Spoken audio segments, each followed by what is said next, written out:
He was arguably as good a center iceman as there was in any of the Canadian teams.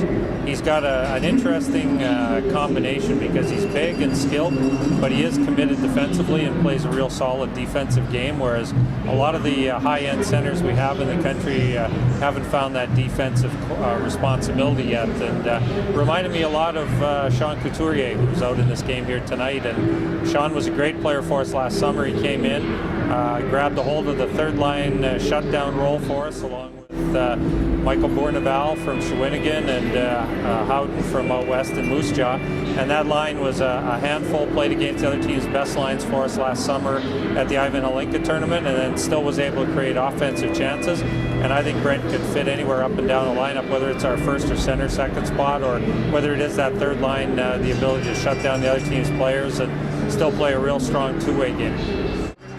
Not at his age, I don't think so. I think there's only a couple of players in the country that are that age that are able to put up big numbers, and usually they're guys that are on a team where they're the focal point of the offense, because the team has maybe one line and they load up that one line. I think what you're looking at here is Brent gets power play time, but he's also on a line where there's some energy and some defensive responsibilities, and they're certainly not putting all their eggs in one basket here, and I think that's making him into the more well-rounded player that he is. And I remember, again, I don't want to just keep comparing him to Sean Couturier, but I remember watching Sean last year.